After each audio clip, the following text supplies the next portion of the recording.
Hello, everybody, and welcome to Borderless Executive Live, the podcast. Today, I'm very excited to welcome Reshma Ramachandran to our conversation. Reshma has held a number of executive roles in engineering and in business, and most recently held the role of Chief Transformation Officer at Adecco.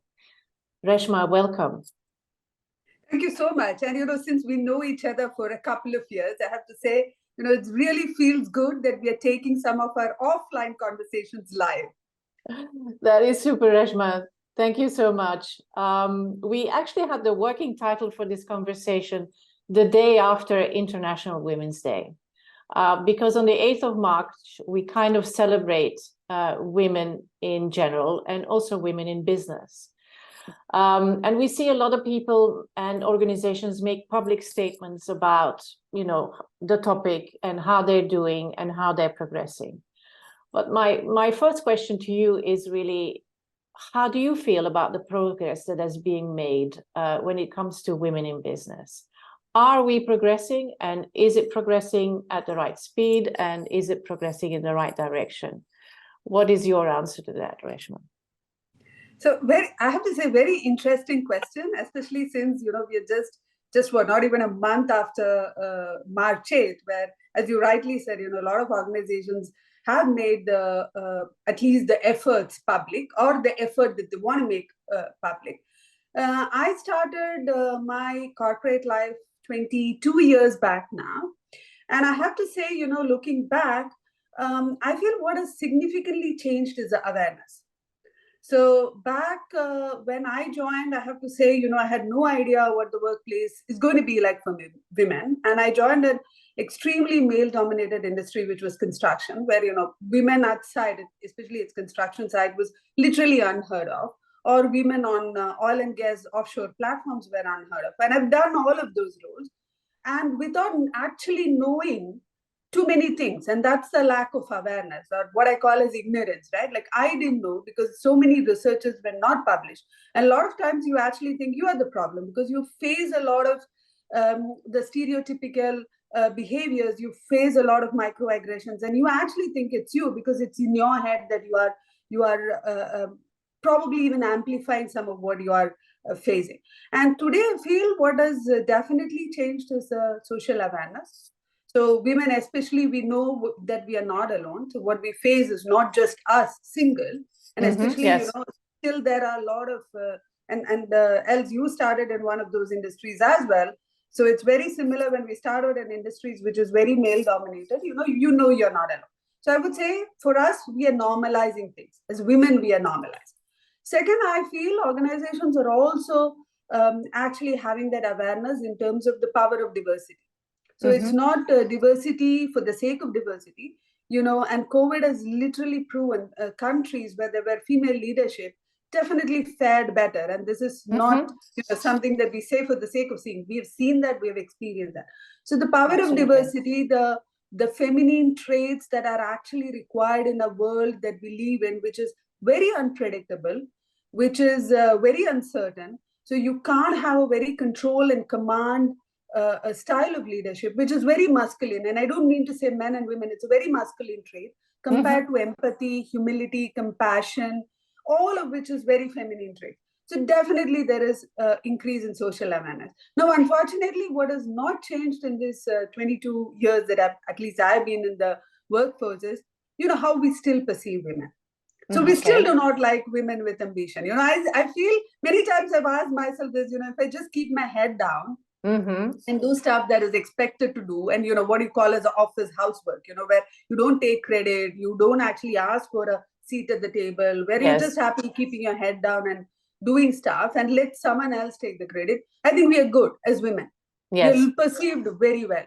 The moment we have ambition, the moment we are actually saying things that are probably even radically different from a very homogeneous thinking, this is where all of the labeling starts. And I feel, unfortunately, and research has proven over and over again, and I was just reading the McKinsey's and Lenin's report from October 2022. It's the 8th year of publication. And the research says that there has not been significant increase, unfortunately, of women in C-suite. It still remains at 4%. So that I feel we have given the ambition to women. However, we have not created the systemic changes where the ambitions of women are actually accepted. So still a woman who is outspoken is perceived as aggressive. Yes. A woman who has ambition is perceived as bitchy. Yes. A woman who speaks her mind is still not welcome. So that unfortunately has not changed. Okay. How do you feel about the effect that COVID has had on all of this? There are several reports out on the effect of COVID on both the position of men in business and the position of women in business. Has it, you could argue, for instance, that with COVID, I think the whole world has learned that not everything has to be done in person, that all the business trips that we were doing before are maybe not necessary, that you can do a lot of things in a more flexible way. Would that have aided the position of women in business, do you think? One would think yes. Mm-hmm. And let's just rewind ourselves back to March 2020, where, Yes. At least corporate Europe went into lockdown. Yes. And it's not just corporate Europe. I would say, probably even across the world went into a lockdown. Absolutely. And unfortunately, what came out was also the stark realities of society. And I will just take my own personal example. I have an extremely wonderful, supportive spouse.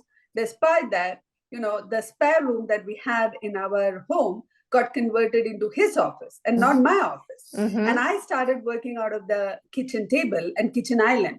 And my son, when the school actually went back into working mode, it was, again, virtual. And, the entire care of my son actually fell on me. Yes. And again, very morally, very supportive husband, but, the care part came onto me. So the cooking, the whole house chores, Yes. taking care of my son and his homeschooling, all of that unfortunately fell on me. And this is what we have seen across the world for the 2 years, at least the year and a half that the world was in lockdown. The care part of it fell on women. And especially if you think about, if you have an elderly person to care at home, it's not just children, it's also elderly folks that you have to care for.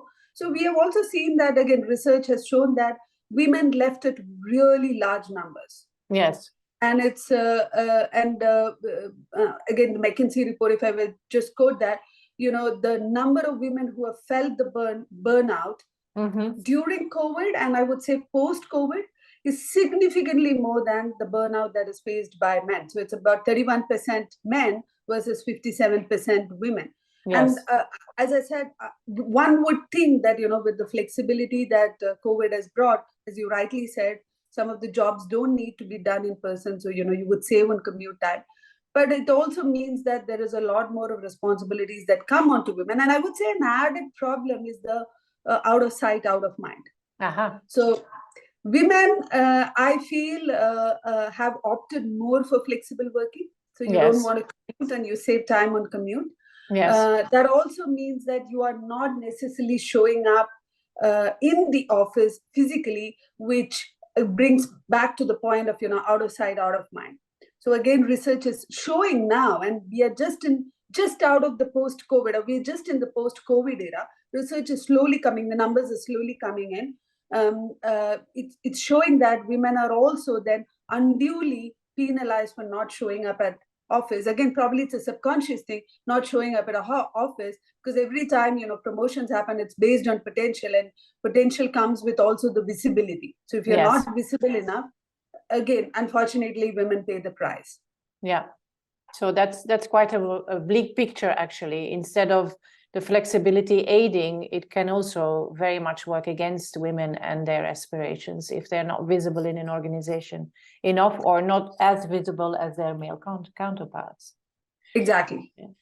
You were talking in the first instance about how the awareness has changed and how there are many more women in business with ambition, but that the old way of approaching and the labeling and from a patriarchal point of view, not much has changed. You specifically, I'm really interested in hearing some of your experiences, because you're at the intersection of gender and ethnicity, and I'm sure you've come across stereotypes and unconscious bias quite a lot during your career. What has been your experience, and what kind of advice would you give an organization to overcome this?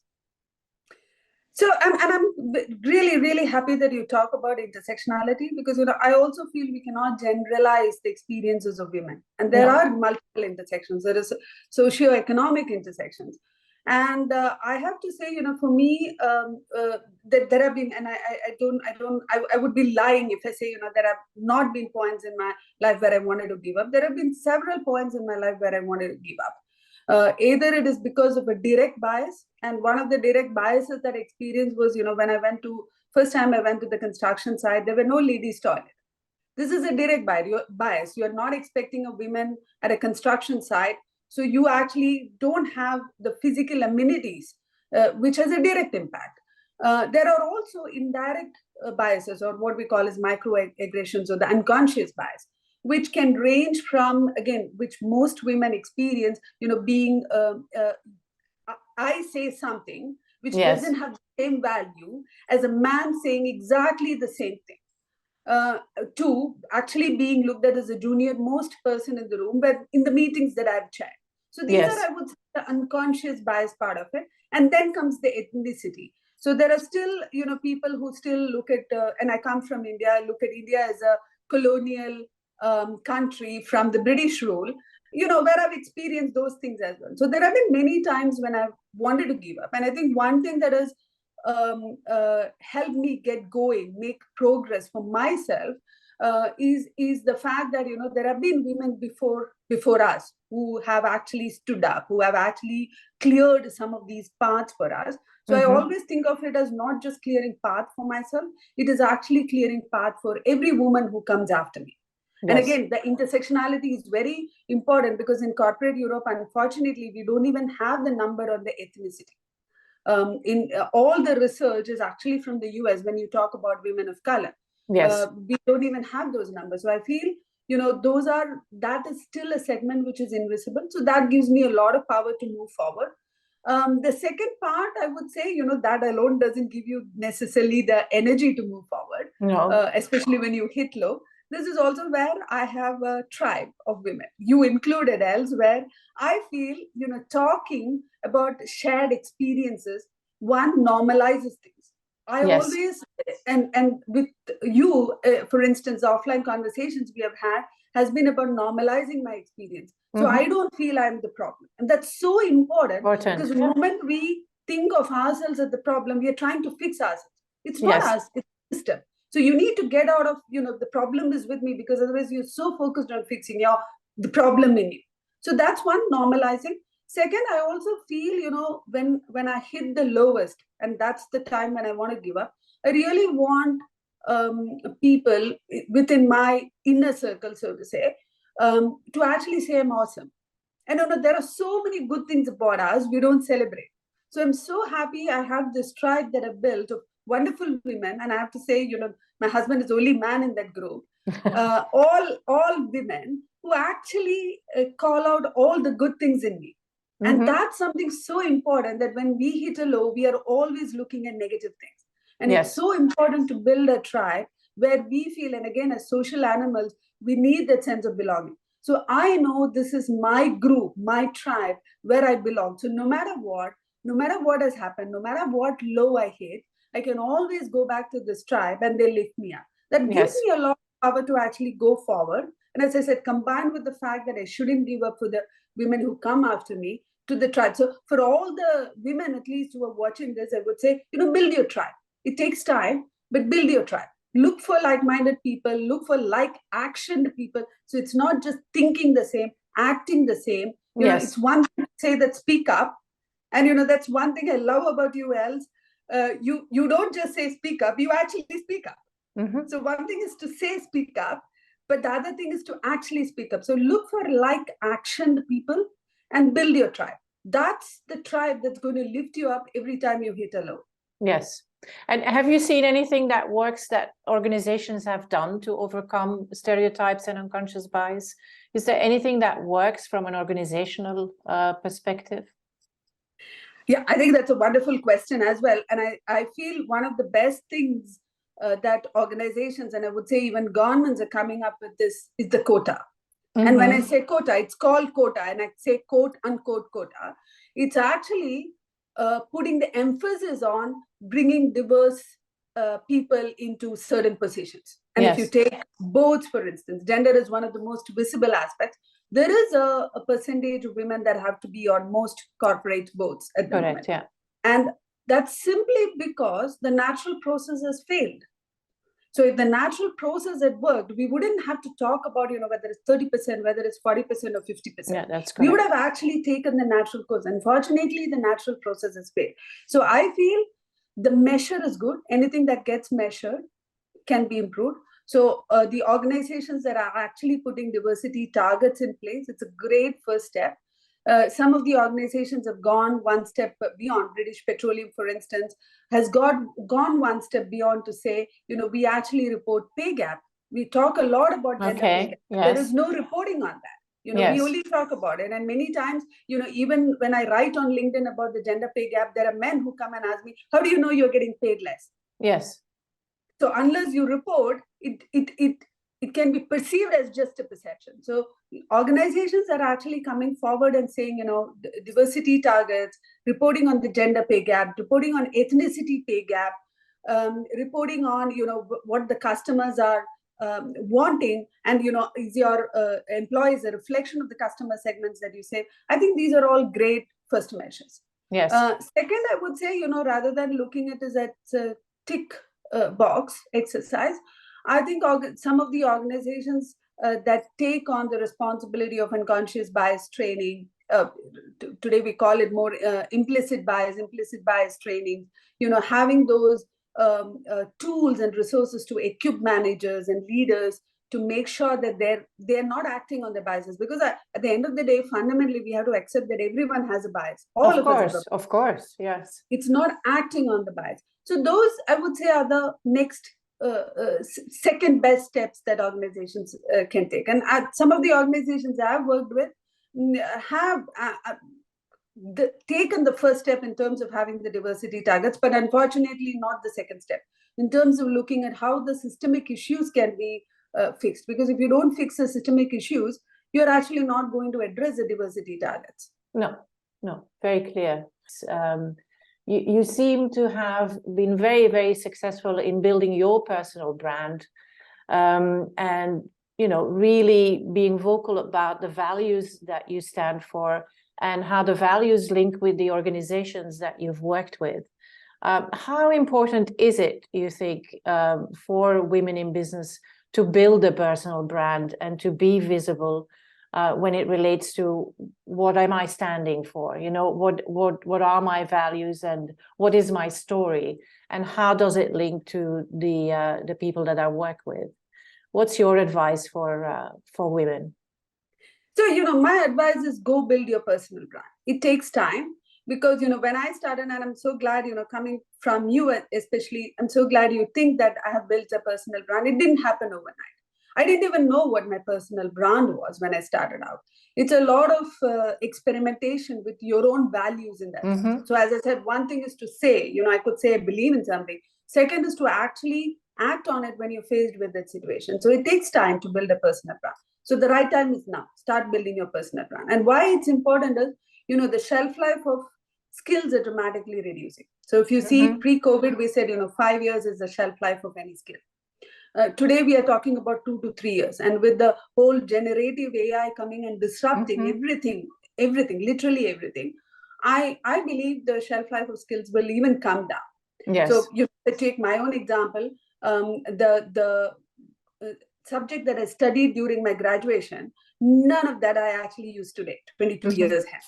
So, skills and educational experience actually is not going to be valid. So it's really important that you have a brand in the sense of you can actually build on your skills, because with branding, you are also expanding your network.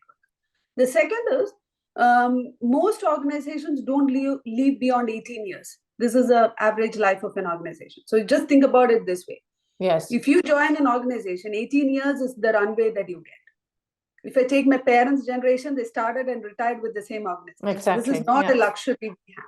So if you're actually thinking of, working for the same organization and retiring, it's very unlikely that's going to happen. So if you don't have a personal brand, if you have not created a visibility for yourself, you can't even go out. One, you can't go out because you don't know what your values are. How do you match it with an organization that you want to work for? Second, if you're not visible, how are you actually going to be found? In a world that we live in where information is literally drowning us, it's very difficult to stand out. Yes. And that standing out is not care of an organization. That standing out is not care of an education. That standing out is actually because of who you are. Yes. So, as I said, it's very important that you build a personal brand and create a niche for yourself. And, the right time is today. So go start building your brand. Okay. Is that an advice that is more poignant for women than for men? Because you see a lot of men do it. Is it, does it help you as a woman in business, you think? Absolutely. And definitely. And my answer is always the same, definitely. I think women are less, I would say less, I don't know if the right word is courageous, but they don't want to take that next step. And, one of the most popular questions I get on LinkedIn is, when we are working for an organization, is it okay to actually build your brand on LinkedIn? Mm-hmm. And it's not in contradiction. And, I also rebel against this idea that we have to have a personality outside of work and we have to have a personality inside of work. We're completely defining the authentic self here if you're saying we need to have two different personalities. So my advice to all the women who reach out to me on LinkedIn as well is that, you need to identify yourself with the values of the company, and the company needs to identify itself with the values that you bring. If there is no match, probably that's not the space for you. So even while you are in a job, there is ways to actually build it. And I feel women are less reluctant, probably because of the first point that we spoke about, women who are out there, who put themselves out there, create visibility for themselves, are also sometimes perceived to be more aggressive or perceived to be more selfish. Yes. So my thought process is, and I do that a lot for myself, building my own brand. My thought process is, if you are actually upset about, if anyone is upset about me creating a brand for myself, talking for me, I'm talking for me, why don't you talk for me? I'm very happy to take myself on. And, this is something that we don't talk about openly, right? You are your biggest ambassador. If someone else wants to be an ambassador, happy to take a backseat. Until that happens, I don't think we should shy ourselves from putting ourselves out there. And again, I think you addressed a very right point. Men do that as well, but I feel women are more reluctant to take that first step. Yes. Yeah. When we talked in preparation for the podcast today, we talked also about the difference between sponsorship and mentorship in organization. And you often see that the organizations address the need for women to progress with, you need a mentor, you need to be assisted, you need to be helped. How do you feel about that particular topic? See, I fundamentally believe that there is nothing wrong in women to be fixed. We have it. We have ambition, we have the skills, we have the leadership ability. So why are you trying to fix us? Mm-hmm. And mentorship and coaching goes in the direction of saying, I'll help you get there. Yes. By fixing you. So, you have a question or you're not sure of something, you come ask me and I'm going to mentor you. And, I'm not demeaning or diminishing the role of mentors or coaches in life. Important, agreed. But, this all goes in the line of saying, I want to improve or I have something lacking, so help me improve. Yes. Now, this is, I fundamentally rebel against this idea. We don't need anyone to fix women. We have it.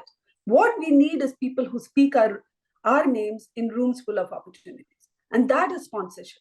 So all the organizations that are talking about, female mentorship, female talent program, why don't you just change it and say male sponsorship? Take a bunch of men who are in positions of power. And unfortunately, we still have most organizations where in the C-suite, you see mostly men. Give them 30 women whose names they should by heart, and they should actually speak in room full of opportunities. Let's start a sponsorship program. So what we still lack as women is sponsorship. We don't want people to see. I can tell you from my own example, I know what to do. I can do the job. Can you give me a job? That's sponsorship. Yes. But sponsorship is not something that you can go and ask. Unfortunately, you can ask, but it's not always necessary that you get. Unlike mentorship, which is free, you give advice. So sponsorship, unfortunately, is not in the control of women. So this is where the systemic part needs to be addressed, where we have more sponsors and less mentors. Okay, that's beautifully summarized, Reshma. It's really a true joy to listen to you because you're full of energy and very inspiring. So maybe as a closing question, what advice would you give to women? If there's a couple of things you could say, this is what you need to do, or this is what you need to watch out for, what is it that you would say? So the first thing I would say is don't hide your ambition. You don't have to be apologetic, and you don't have to be guilty, and you don't have to be upset about your ambition. Be genuine. If you have the ambition, be brave enough, bold enough, courageous enough to actually speak about it. There is power in numbers. The more of us actually talk about it, the less the system can actually shut us down. So please don't, even if it is not for you, do it for others. Don't be quiet about your ambition. Second, we touched on the topic about personal branding. Make yourself visible, and you don't need, and probably it's going to take another, I don't know how many years before we have more sponsors than mentors. Until then, be your own sponsor. Blow your own trumpet, build your brand, and don't be again shy or reluctant about that. And every time if somebody comes and tells you, you're blowing your own trumpet, just pass on the trumpet and say, you blow my trumpet, and I'm happy to take it back. Right?